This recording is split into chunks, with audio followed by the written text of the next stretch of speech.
जिस बंगले को सजाने में केजरीवाल ने 45 करोड़ रुपए खर्च कर दिए, उस बंगले के रिकंस्ट्रक्शन प्लान को 3 बार पीडब्ल्यूडी विभाग ने डीयूएसी को भेजा और इसमें 2 बार डीयूएसी ने प्लान पर ऐतराज जताया और प्रपोजल को वापस भेज दिया।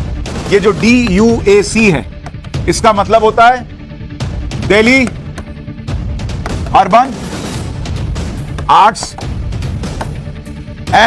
कमीशन।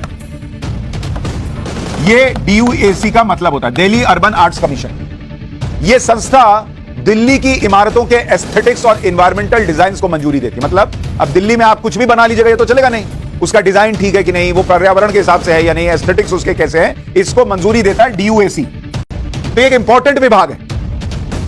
केजरीवाल जी के घर का रिकंस्ट्रक्शन होना था, तो डीयूएसी के पास गया प्रपोजल कि बॉस, इनका सीएम साहब का घर जो है उसको चमकाना है।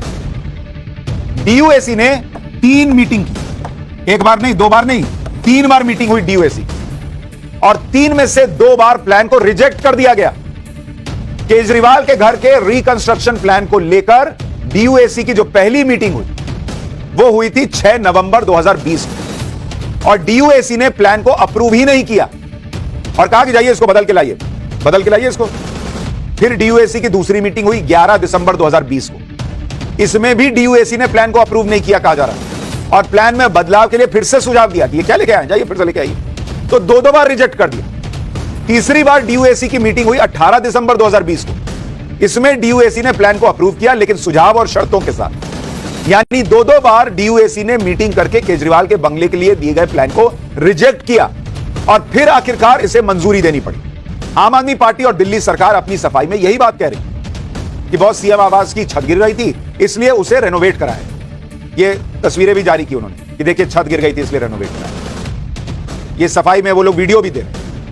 अरे भाई, कोई कह ही नहीं रहा कि आपने रेनोवेट क्यों करा लिया, कोई कह ही नहीं रहा कि आपने मरम्मत क्यों करा ली। सवाल तो इस बात पर उठ रहे हैं कि भाई 8 लाख का पर्दा मरम्मत के जरिए लगाने की जरूरत क्या थी? 3 करोड़ का मार्बल फ्लोर नहीं लगता तो यह मरम्मत नहीं होती क्या? और 3 करोड़ का लग गया तो छत नहीं गिरेगी क्या? और एक कमरे की छत गिरी तो छत रिपेयर होना था कि पूरा ही नया रिकंस्ट्रक्शन होना?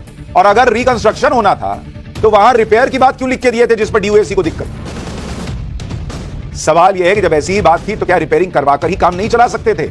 अगर बिल्डिंग इतनी ही जर्जर हो गई थी तो वहां रहना मुश्किल था, तो पूरी तरह से रिकंस्ट्रक्ट करना था, तो फिर डीयूएसी से क्यों कहा गया कि छोटे मोटे बदलाव करने हैं, जबकि डीयूएसी ने खुद ही कहा कि पूरी तरह से नई बिल्डिंग बनवाई जा रही है? मतलब छोटे मोटे बदलाव करके पूरा शीश महल बन जाएगा बॉस? ये तो नियमों की धज्जियां उड़ाना हो गया। डीयूएसी इस पर पीडब्ल्यूडी से जवाब भी मांग रहा था।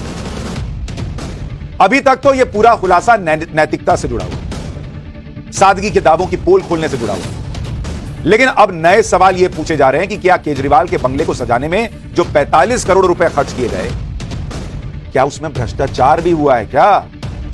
और ये सवाल हवा में नहीं पूछे जा रहे, इन सवालों को पूछने की ठोस वजह है, और वो ठोस वजह यह है कि बंगले के रेनोवेशन के लिए जो 45 करोड़ रुपए खर्च किए गए, वो 45 करोड़ रुपए एक साथ नहीं खर्च किए गए, बल्कि टुकड़ों टुकड़ों में खर्च किए गए। 5 बार रकम आवंटित करवाई गई, जो कुल मिलाकर 45 करोड़ रुपए बनती है, 45 करोड़। तो एक बार में 45 करोड़ नहीं हुआ कि भाई 45 करोड़ का बजट है इसको बनाना है, 5 बार में छोटे छोटे टुकड़ों। बंगले के रेनोवेशन के लिए हर बार जो रकम सैंक्शन हुई, उसमें एक चीज कॉमन है कि हर बार सैंक्शन की गई रकम 10 करोड़ रुपए से कम थी। अब आप कहेंगे 10 करोड़ से कम थी तो क्या ही हो गया? यही तो सारा सवाल खड़ा हो रहा है। इसी 10 करोड़ रुपए को लेकर सवाल हो रहे हैं कि हर बार बंगले को के रेनोवेशन के लिए 10 करोड़ रुपए से कम की ही रकम क्यों सैंक्शन हुई? क्या ऐसा जानबूझकर किया गया? क्योंकि 10 करोड़ रुपए से कम की रकम सैंक्शन करने का मतलब यह था कि फाइल पास करवाने में ज्यादा दिक्कत नहीं हो।